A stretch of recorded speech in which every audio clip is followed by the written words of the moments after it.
Why did I read the passage I read about Jesus? Let's just go about the life of Jesus. So Jesus, we are told, is number one, born of a virgin.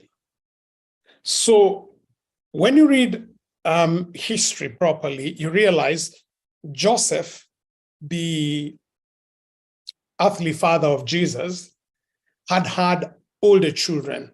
The Bible at least gives us the names of Salome, it gives us James, and gives us Jude. We know those are the brothers. We know James and Jude are the brothers of Jesus. But and when you just look at their age, these are not Mary's children. Okay, these are children probably born to Joseph from a previous marriage. So Joseph is a fairly mature person. Mary is a very young girl. And in a society where adultery was really frowned upon, and your identity, A, as a woman, was heavily based on where you came from and who you married, and B, your identity as a child was based on your father, you begin immediately realizing the problem we have. Jesus is conceived of a virgin, okay? So Mary is already under suspicion of adultery right from the point of conception. So Jesus' identity is being questioned right from the womb. Then stay with me. The time he's going to be born, he's going to be born in Bethlehem. This is where Joseph comes from. So he's born in Bethlehem, and he's not born in very pleasant circumstances. He's born into a manger. It's not a very pleasant place to be born. But what's more, not too long after this, wise men show up. And because of the report of the wise men, Herod decides to, Herod is going to kill. So what happens? Jesus, barely at birth, is taken away to Egypt. He grows as a stranger, okay? And he's taken away. So Jesus is basically growing as a refugee, okay? And what happens in his, when he leaves is there's this carnage, there's this mass killing that happens because Herod is insecure. So when Jesus comes back, he doesn't go back to Bethlehem. He's instead growing up in Nazareth. So just imagine this is Jesus way before the age of 12, way before we see him even in the sanctuary debating with the teachers of the law. This is a person who's grown as a refugee.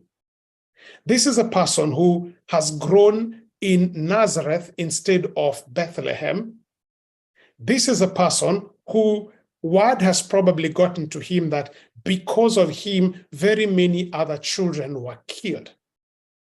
This is a person who's grown with an identity that has been questioned from the womb. You do notice when you read the Bible, you read words, somebody called like Simon Bar Yona. The word Bar means son of.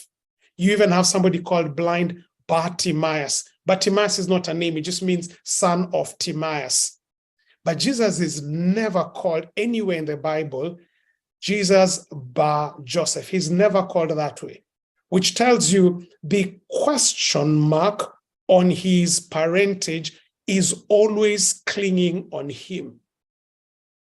So all the way, by the time Jesus is stepping into the waters of baptism, all these things are true about the environment he has grown in.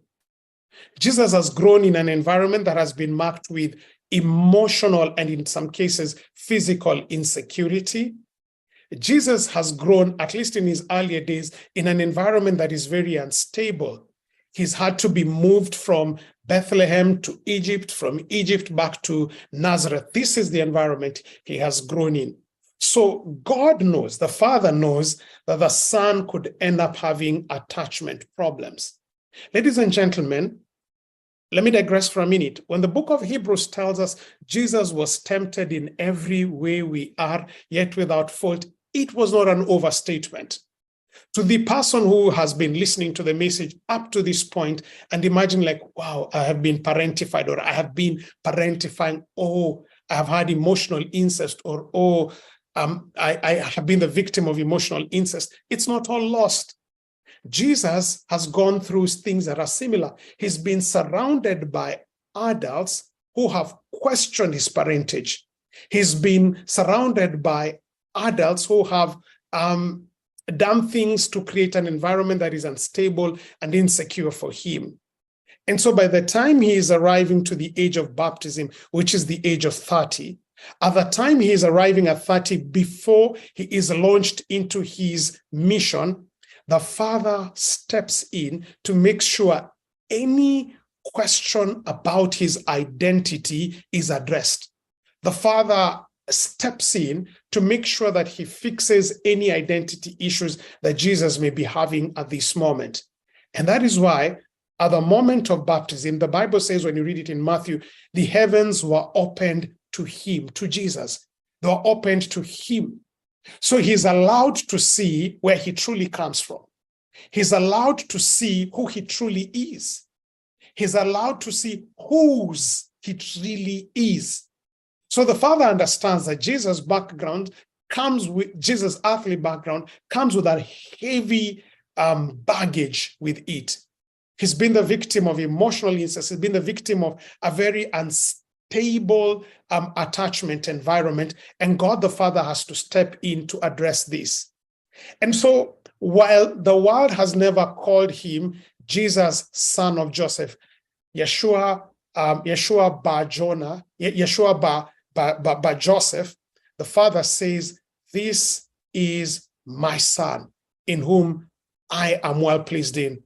Listen, parent, listen, my parents who are saying, you're an adult, you're 30, you're 40, get over this. Listen, the Father spoke to his son at 30 years to reassure him who he is. Just the fact that he grew up, went to high school, finished college, doesn't mean he is healed. This thing doesn't happen with time. If you can, please, by God's grace, be a party to the healing process.